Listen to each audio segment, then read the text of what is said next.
नमस्कार. Global online मराठीमध्ये आपल्या सर्वांचं स्वागत आहे. आजच्या व्हिडिओमध्ये आपण बघणार आहोत मुंबई युनिव्हर्सिटी आणि बामूपेठ 2021साठी रिसर्च मेथॉडॉलॉजी टॉपिकवरती प्रॅक्टिस क्वेश्चनचा पार्ट 14.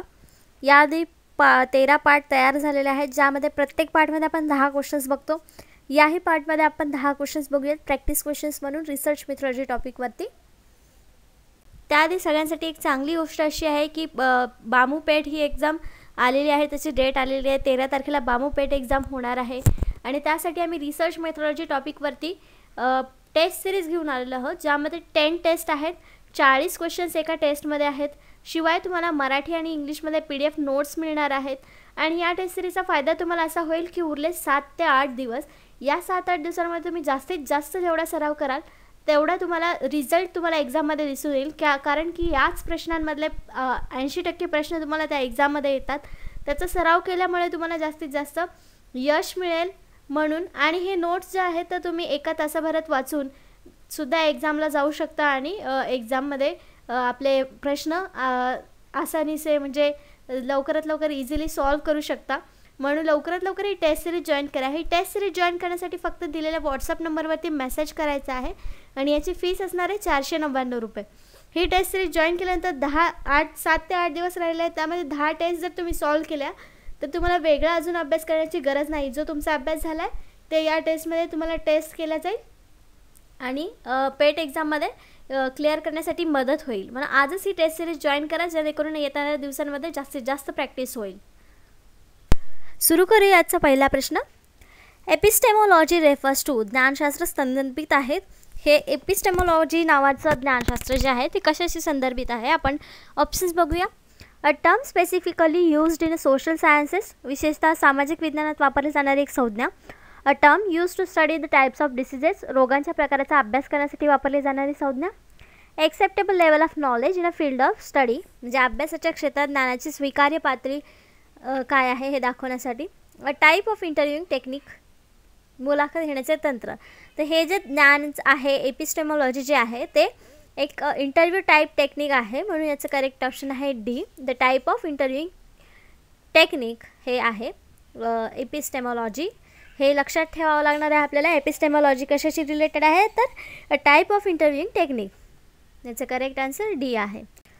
पुढचा प्रश्न बघूया. One of the following is not a quality of researchers, पुढीलपैकी एक संशोधकाची गुणवत्ता नाही. कोणते आहेत आपले ऑप्शन्स बघूया.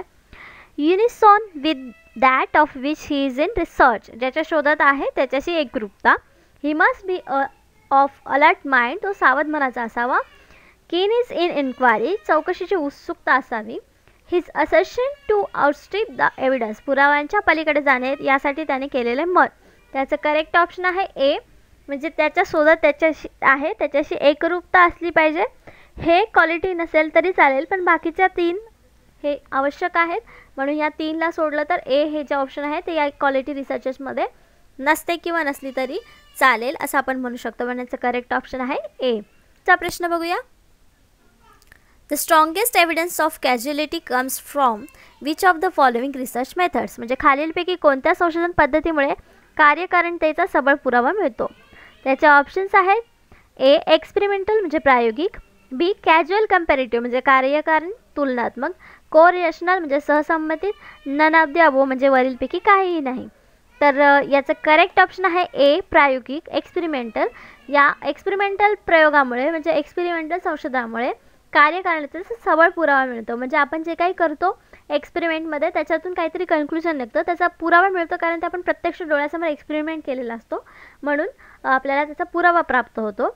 म्हणून की ह्याचं करेक्ट ऑप्शन ए आहे. पुढचा प्रश्न बघूया. Which of the following is research method is term as control observation, पुढीलपैकी कोणत्या संशोधन पद्धतीने नियंत्रण ठेवलेले निरीक्षण असे म्हटले जाऊ शकते. तर आपले ऑप्शन्स आहेत हिस्टॉरिकल रिसर्च, ऐतिहासिक संशोधन, फिलॉसॉफिकल रिसर्च म्हणजे तात्विक संशोधन, फील्ड एक्सपेरिमेंटेशन फील्ड प्रयोग आणि D all of the above. त्याचं करेक्ट ऑप्शन आहे सी फील्ड एक्सपेरिमेंटेशन म्हणजे फील्ड प्रयोग, म्हणजे कार्यक्षेत्रातील प्रयोग असं आपण म्हणू शकतो, ज्याच्यामध्ये आपल्यावर नियंत्रण ठेवून निरीक्षण करू शकतो. म्हणजे याचं करेक्ट ऑप्शन सी आहे. पुढचा प्रश्न. Sources of researchable problems can include, म्हणजे शोधण्यायोग्य समस्यांच्या स्रोतामध्ये हे समाविष्ट असू शकतं. तर काय असू शकतं आपले ऑप्शन्स बघूया. Researchers own experience, as educator म्हणजे शिक्षक म्हणून शिक्षकांचे स्वतःचे अनुभव. Practical issue that require solution म्हणजे व्यावहारिक समस्या ज्यासाठी निराकरण करणे आवश्यक आहे. C theory and past research म्हणजे सिद्धांत आणि मागील संशोधन. आणि D all of the above म्हणजे वरील सर्व. तर याचं करेक्ट ऑप्शन आहे D all of the above. या सगळ्याच गोष्टींचा समावेश समस्या स्रोतांमध्ये समाविष्ट असू शकतो. जे एखादी समस्या असेल जी शोधण्यायोग्य आहे म्हणजे त्याच्यावर संशोधन होऊ शकतं असं असेल तेव्हा त्याच्यामध्ये कुठले स्रोत वापरू शकतो आपण, तर हे जे आहे ते तिन्ही वरचे स्रोत आपण वापरू शकतो. म्हणून याचं करेक्ट ऑप्शन डी आहे वरील सर्व. पुढचा प्रश्न बघूया. A research instrument giving inconsistent result has म्हणजे विसंगत परिणाम देणारे संशोधन साधन कोणतं आहे. कोणतं साधन जे आहे ते संशोधनामध्ये विसंगतपणा किंवा विसंगत परिणाम आपल्याला दाखवतं. तर आपले ऑप्शन्स आहेत लो व्हॅलिडिटी म्हणजे कमी वैधता, हाय व्हॅलिडिटी म्हणजे उच्च वैधता, लो रिलायबिलिटी म्हणजे कमी विश्वसनीयता आणि हाय रिलायबिलिटी म्हणजे उच्च विश्वसनीयता. तर विसंगतता परिणाम कशामध्ये येईल आपला. करेक्ट ऑप्शन आहे आपला सी लो रिलायबिलिटी म्हणजे कमी विश्वसनीयता असेल असं संशोधन आपल्याला विसंगत परिणाम देणार आहे. म्हणून याचं करेक्ट ऑप्शन सी आहे. पुढचा प्रश्न बघूया. गुड रिसर्च क्वेश्चन्स आर म्हणजे चांगले संशोधन प्रश्न आहेत. काय आहेत, कसे असतात किंवा त्याचे गुण काय असतात. आपले ऑप्शन्स बघूया. क्लिअर, सिग्निफिकंट अँड एथिकल म्हणजे स्पष्ट, लक्षणीय आणि नैतिक. B feasible, clear, significant and ethical म्हणजे व्यवहार्य, स्पष्ट, लक्षणीय आणि नैतिक. C feasible, clear, significant and include a hypothesis म्हणजे व्यवहार्य, स्पष्ट, लक्षणीय आणि गृहीतक समाविष्ट असते चांगल्या प्रश्नांमध्ये. तर डी ऑप्शन आहे फिजिबल, क्लिअर अँड एथिकल म्हणजे व्यवहार्य, स्पष्ट आणि नैतिक. त्याचं करेक्ट ऑप्शन आहे B feasible, clear, significant and ethical. पहिला ऑप्शन का असू शकत नाही कारण त्याच्यामध्ये इथिकल हा शब्द नाही आहे. इथिकल पण असायला पाहिजे, आहे इथिकल पण तो व्यवहार्य नाही आहे. आणि बीमध्ये व्यवहार्य पण आहे, स्पष्ट पण आहे, लक्षणीय पण आहे, नैतिक पण आहे. तर सीमध्ये आहे गृहीतक समाविष्ट असलं पाहिजे. तर प्रश्नामध्ये गृहीतक असत नाही म्हणून सी ऑप्शन नाही. आणि डीमध्ये सुद्धा लक्षणीय नाही आहे म्हणून डी ऑप्शन असू शकत नाही. त्यांचे चारही ऑप्शन आपल्याला मिळतात ते बी ऑप्शनमध्ये मिळतात म्हणून याचं करेक्ट ऑप्शन बी आहे. पुढचा प्रश्न बघूया. In research something that does not vary is called म्हणजे संशोधनात अशी कोणती गोष्ट जी भिन्न होत नाही किंवा चेंज होत नाही त्याला असे म्हणतात. काय म्हणतात. व्हेरिएबल म्हणजे परिवर्तनशील, मेथड म्हणजे पद्धत, कॉन्स्टंट म्हणजे सतत निरंतर चालणारी प्रक्रिया किंवा न बदलणारी गोष्ट. आणि D none of the above वरीलपैकी काही नाही. तर संशोधनात अशी कोणती गोष्ट आहे जी भिन्न होत नाही म्हणजे वेगळी होत नाही. जर कॉन्स्टंट गोष्ट जी न बदलणारी गोष्ट आहे तीच या संशोधनामध्ये वेगळी होत नाही किंवा व्हॅरी होत नाही म्हणजे करेक्ट ऑप्शन सी आहे. पुढचा प्रश्न बघूया. Which method is most directly associated with lack of informed consent माहितीच्या संमतीअभावी कोणती पद्धत सर्वात जास्त संबंधित आहे.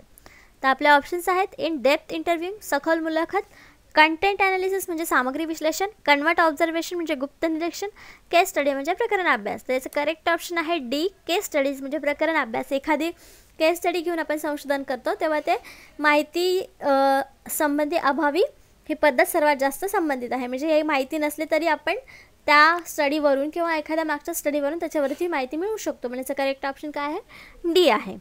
पुढचा प्रश्न बघूया. Which of the following is most likely to make use of internet पुढीलपैकी कोणत्या इंटरनेट वापरण्याची शक्यता आहे.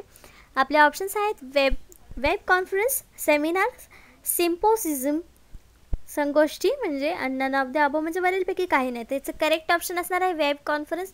आपल्या ऑप्शनमध्येच दिसतं की इंटरनेट कशासाठी आवश्यक आहे तर वेब कॉन्फरन्ससाठी इंटरनेट वापरण्याची आवश्यकता आहे किंवा शक्यता आहे असं आपण म्हणू शकतो. म्हणून याचं करेक्ट ऑप्शन ए आहे. तर आजचे आपले 10 प्रश्न इथंच संपलेले आहेत. आजचा आपला 14वा पार्ट होता. उद्या एक 15वा पार्ट येईल म्हणजे आपले टोटल 150 प्रश्न रिसर्च मेथडॉलॉजी या टॉपिकवरती कंप्लीट होतील. त्यानंतर महाराष्ट्र स्टेट 2021साठी प्रिपरेशन करणाऱ्या स्टुडंटसाठी देखील आम्ही टेस्ट सिरीज घेऊन आलेलो आहोत. ज्या टेस्ट सिरीजमध्ये तुम्हाला फुल सिलेबस नोट्स मराठी लँग्वेजमध्ये अवेलेबल असणार आहे. आणि या टेस्ट सिरीजमध्ये तुम्हाला एकूण 60 टेस्ट दिल्या जाणार आहेत. पर युनिटवर 2 टेस्ट, मागील वर्षांचे प्रश्न 10 टेस्ट आणि फुल सिलेबस 30 टेस्ट अशा टोटल 60 टेस्ट या टेस्ट सिरीजमध्ये दिल्या जाणार आहेत तुम्हाला. सेटचं नोटिफिकेशन येईपर्यंत ही टेस्ट सिरीज जर तुम्ही सबस्क्राईब केली आणि सराव केलात तर येणारी सेट एक्झाम तुम्हाला सहजासहजी क्लिअर करण्यासाठी मदत होईल. म्हणून लवकरात लवकर ही टेस्ट सिरीज जॉईन करा. ही टेस्ट सिरीज जॉईन करण्यासाठी तुम्हाला दिलेल्या व्हॉट्सअप नंबरवरती मेसेज करायचा आहे आणि जो व्हॉट्सअपवरती ग्रुप असेल तो पूर्णपणे पेड असेल, ज्याची फीस आहे 1499 रुपये. यावर तुम्हाला डिस्काउंट हवा असेल आणि सबस्क्राईब करायची असेल ही टेस्ट तर तुम्ही प्ले स्टोअरवरून ग्लोबल ऑनलाईन युनिव्हर्सिटी नावाचं ॲप्लिकेशन डाउनलोड करू शकता आणि त्याच्यामध्ये महाराष्ट्र सेट सिलेक्ट करून टेस्ट सबस्क्राईब करू शकता, ज्याची फीस तुम्हाला त्या ॲप्लिकेशनमध्ये 999 रुपये आहे. म्हणून टेस्ट सिरीज लवकरात लवकर सबस्क्राईब करा, जेणेकरून तुमच्या येणाऱ्या सेट एक्झामसाठी जास्तीत जास्त सराव होईल आणि येणारी एक्झाम सोपी जाईल. आजच ही टेस्ट सिरीज जॉईन करा. थँक्यू.